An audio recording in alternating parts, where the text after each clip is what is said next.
राधे राधे भक्तों। ओम नमो भगवते वासुदेवाय नमः। आप सभी का स्वागत है आपके अपने चैनल भक्ति अमृत धाम में। आप सभी का दिन शुभ और मंगलमय हो।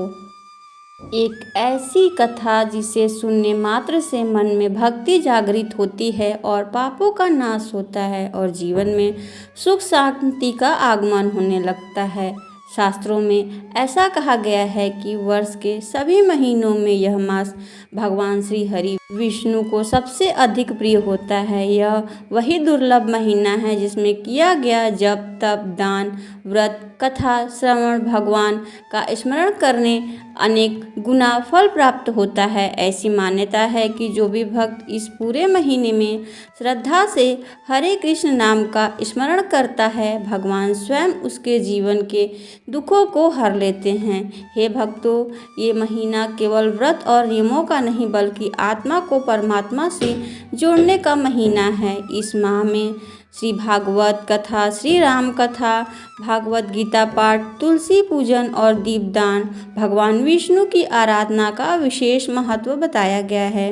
मान्यता है कि इस पावन मास में किया गया छोटा सा भी पुण्य 100 गुना अधिक होकर भक्त को प्राप्त होता है। इसलिए ऋषि मुनियों ने इसे पुरुषोत्तम मास कहा है, अर्थात सभी महीनों में श्रेष्ठ और उत्तम मास है। तो आइए हम अब कथा का श्रवण करते हैं। पहले भगवान विष्णु का स्मरण करते हैं और कथा का श्रवण करते हैं।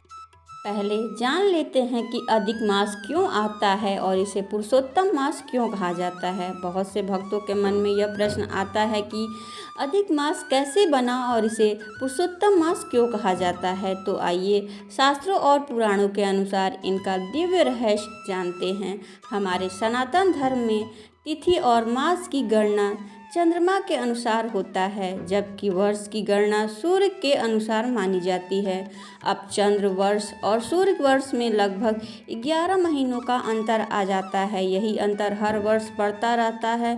लगभग 3 वर्षों में यह अंतर बढ़कर 1 महीने के बराबर हो जाता है। तब पंचांग की गणना को संतुलित करने के लिए एक अतिरिक्त मास जोड़ा जाता है, जिसे अधिक मास कहा जाता है। लेकिन पुराणों में इसके पीछे एक अत्यंत भावुक और दिव्य कथा में वर्णित है। कथा के अनुसार यह अतिरिक्त मास उत्पन्न हुआ तब कोई भी देवता इस मास का स्वामी नहीं बनना चाहता था।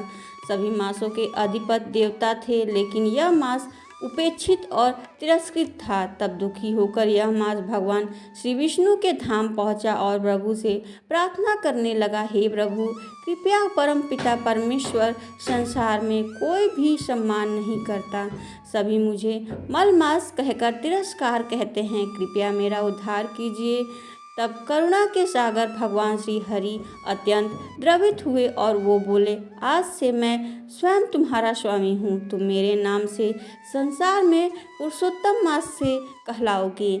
जो भक्त इस मास में भक्ति जप तप ध्यान श्रवण और मेरा स्मरण करेगा, उसे अनेक यज्ञों और तीर्थों से भी बढ़कर पुण्य प्राप्त होगा। तब से यह अधिक मास पुरुषोत्तम मास कहलाया। भगवान श्री कृष्ण को अत्यंत प्रिय माना गया है। जिसका स्वामी स्वयं श्री हरि हो, उस मास का पुण्य भला कौन वर्णन नहीं कर सकता। उसी कारण शास्त्रों में इसे पुरुषोत्तम मास में किया गया छोटा सा भी पुण्य अक्षय फल देने वाला होता है।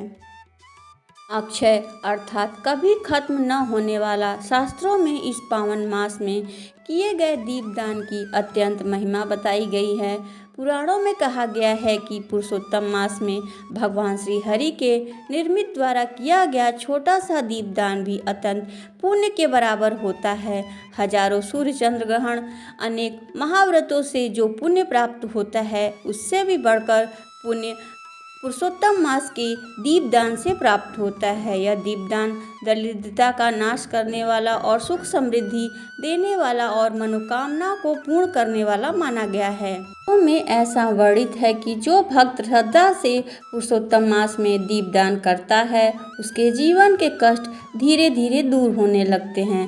जिसे संतान की इच्छा हो, उसे संतान का सुख होता है। जिसे योग्य जीवन साथी की इच्छा हो, उसे उत्तम वर या वधु, जो विद्या चाहता है, उसे ज्ञान की प्राप्ति होती है। हे भक्तों, तो दीपदान करने के लिए यदि संभव हो तो गाय के घी का प्रयोग करें, अन्यथा शुद्ध तिल के तेल से दीपदान किया जाता है। आप तुलसी माता के पास, भगवान विष्णु के समक्ष, मंदिर में, पीपल के वृक्ष के नीचे, अपने घर के द्वार पर भी दीप जला सकते हैं। और सबसे महत्वपूर्ण बात यह है कि शास्त्र कहते हैं कि यदि कोई भक्त पूर्ण विधि न कर जानता हो तो फिर भी सच्चे मन से दीपदान करता है तो भी भगवान श्री हरि उस पर प्रसन्न होते हैं।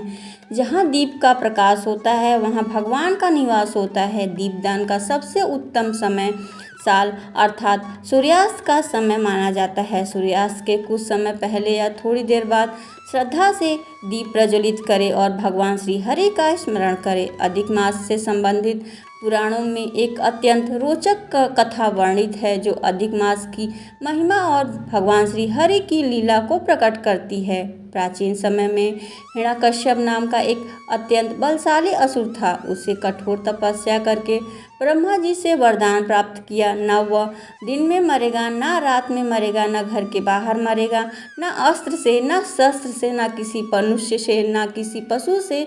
वरदान के कारण वह अत्यंत अहंकारी हो गया, स्वयं को भगवान मानने लगा। उसने पूरे संसार में भगवान विष्णु की भक्ति बंद करवा दी। लेकिन उसका पुत्र भक्त प्रहलाद बचपन से ही भगवान श्री हरि का परम भक्त था। वह हर समय नारायण नारायण का जाप करता था। हिरण्यकश्यप ने प्रहलाद को बहुत डराया, बहुत समझाया, अनेक यातनाएं भी दी, लेकिन प्रहलाद ने भगवान का नाम नहीं छोड़ा। जब हिरण्यकश्यप का अत्याचार बहुत बढ़ गया तब भगवान श्री हरि ने उसके अंत के लिए एक अद्भुत लीला रची। कहते हैं जिस समय नरसिंह भगवान रूप धारण किया वह न पुण्य दिन था, न पुण्य रात्रि था और न ग्रंथों के में वर्णित मिलता है। यह समय अतिरिक्त मास अर्थात विशेष काल की महिमा को दर्शाने वाला था, जिसके बाद अधिक मास की महिमा से भी जोड़ा गया है। भगवान नरसिंह ने घर के बाहर, न घर के भीतर, बल्कि द्वार की चौखट पर हिरण्यकश्यप का वध किया और न अस्त्र से और न शस्त्र से बल्कि अपने नखों से उनका अंत किया। इस कथा से शास्त्र में यह संदेश मिलता है कि भगवान की लीला सामान्य समय और नियमों से परे होती है। जिस प्रकार भगवान ने एक विशेष काल में अधर्म का नाश किया, उसी प्रकार अधिमास भी एक दिव्य और विशेष काल माना गया है जिसमें भगवान की कृपा अत्यंत शीघ्र प्राप्त होती है। जो भक्त विशेष समय में श्री हरि का स्मरण करता है उसके जीवन के अंधकार स्वयं दूर हो जाते हैं। इसलिए अधिक मास में भगवान विष्णु के भक्ति कथा श्रवण, दीपदान, नाम का जाप अत्यंत महत्व बताया गया है। हरि का नाम ही जीवन का आधार है। तो आइए इस पुरुषोत्तम मास में हम सब मिलकर भगवान कृष्ण की भक्ति करें, तुलसी का पूजन करें, दीपदान करें, अपने जीवन को पवित्र बनाएं। अब बड़े श्रद्धा भाव से सुनते हैं श्री पुरुषोत्तम मास महात्म कथा का अध्याय 1। हे पुरुषोत्तम प्रभु, हे दीनदयाल, हे भक्त वत्सल, जगत के पालनहार श्री हरि विष्णु, आपको हमारा बारंबार नमस्कार है। आप ही सृष्टि के आदि और आप ही अंत हैं। आप ही चराचर जगत के स्वामी और पालन करता है। हे नाथ, जिस प्रकार अंधकार में दीपक मार्ग दिखाता है उसी प्रकार आपके श्री चरणों की भक्ति जीवन के दुख, भय और पापों का नाश करती है। आपकी कृपा से यह दुर्लभ पुरुषोत्तम मास प्राप्त होता है जो समस्त महीनों में श्रेष्ठ, परम सुख, पुण्यदायक कहा गया है। इस पावन मास में जो भक्त श्रद्धा से आपका नाम स्मरण करता है उसके जन्म जन्मांतर के पाप नष्ट हो जाते हैं। श्री लक्ष्मीपति नारायण, हमारे मन को पवित्र कीजिए, हमारे हृदय में भक्ति का दीप जलाइए। हमें ऐसा सौभाग्य दीजिए कि हम श्रद्धा और प्रेम से आपकी इस दिव्य महिमा का कथा का श्रवण कर सकें। वृंदावन बिहारी लाल, हे राधा रमण, हे गोविंद, हे माधव, हे दामोदर, आपकी कृपा के बिना यह कथा सुनना और कहना भी संभव नहीं है। इसलिए हम सब भक्त आपके श्री चरणों को प्रणाम करते हुए इस पावन पुरुषोत्तम मास का अध्याय 1 का श्रवण करते हैं। तो एक बार प्रेम से बोलिए पुरुषोत्तम भगवान श्री हरि विष्णु की जय। एक समय की बात है, पवित्र नैमिषारण्य तीर्थ में 88,000 ऋषि मुनि महायज्ञ कर रहे थे। उस स्थान पर वेद मंत्रों की ध्वनि, हवन, सुगंध, भगवान श्री हरि का स्मरण से दिव्य बन चुका था। चारों ओर भक्ति और तपस्या का अद्भुत वातावरण था। उस समय वहां परम ज्ञानी पुराणों के महान वक्ता श्री सूत जी महाराज पधारे। हे भक्तों, जैसे ऋषियों ने उन्हें आते देखा, सभी आदर सहित अपने आसनों में खड़े हो गए और उनके चरण को धोकर उनका स्वागत किया। विनम्रता से उन्हें उच्च आसन विराजमान किया। तब सब ऋषियों ने हाथ जोड़कर कहा, हे सूत जी, आप बड़े भाग्यशाली हैं। आपने वेद व्यास जी की कृपा से समस्त शास्त्रों को सार किया।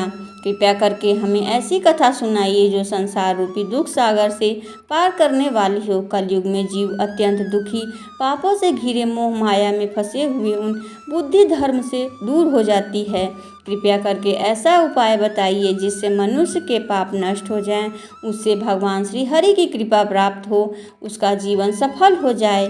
अब श्री सूत जी महाराज मुस्कुराए और बोले, आप अत्यंत कल्याणकारी प्रश्न किए हैं। यह प्रश्न केवल मनुष्यों की नहीं बल्कि देवताओं के लिए हित का भी कारण है।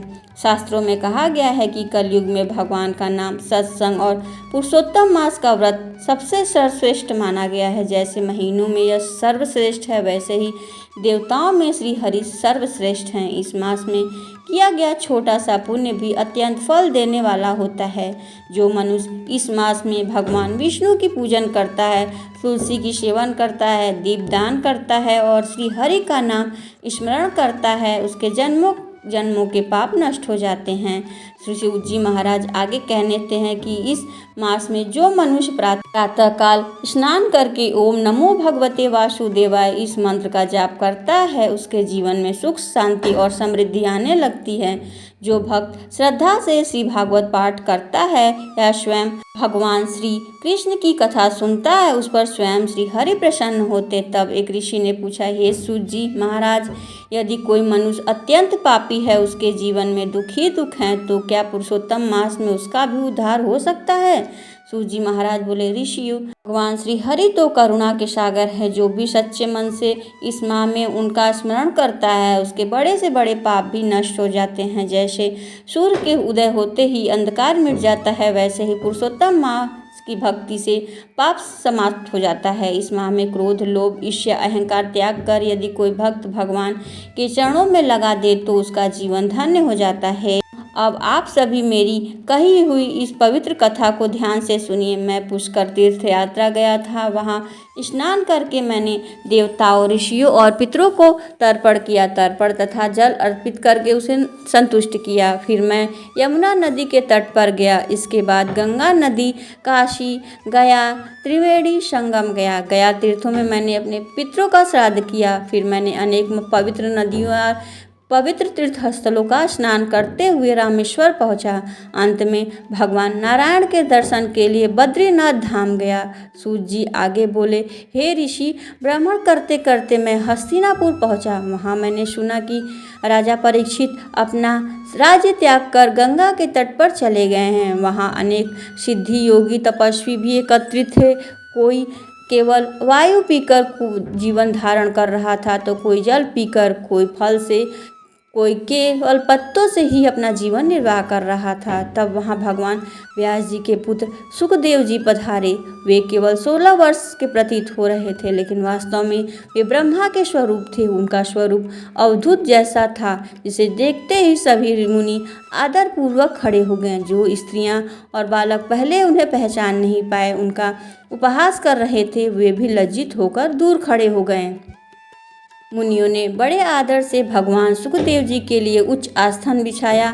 जब वे इस आसन पे बैठे तब वे ऐसे शोभायान हो रहे थे जैसे तारों के बीच पूर्णिमा का चंद्रमा। ओम नमो नारायण। पुरुषोत्तम मास का यह पहला अध्याय यहीं पे समाप्त होता है। नारायण स्वयं पुरुषोत्तम मास की अद्भुत महिमा का वर्णन करते हुए बताएंगे कि यह मास सर्वश्रेष्ठ क्यों है, इसका नाम पुरुषोत्तम कैसे पड़ा, इस मास में किए गए जप, तप, दान, स्नान और व्रत से मनुष्य को कौन से दिव्य फल प्राप्त होते हैं, यह भी सुनने को मिलेगा कि कलयुग में दुख, दरिद्रता, रोग, संतानहीनता, जीवन के अनेक कष्टों से पीड़ित मनुष्यों द्वारा उद्धार सबसे सरल उपाय क्या है। पुरुषोत्तम मास की अध्याय 1 यहीं पे समाप्त होती है। अगर हमारे द्वारा सुनाई गई कथा आपको पसंद आती है तो वीडियो को लाइक, सब्सक्राइब अवश्य करिएगा। ओम नमो भगवते वासुदेवाय।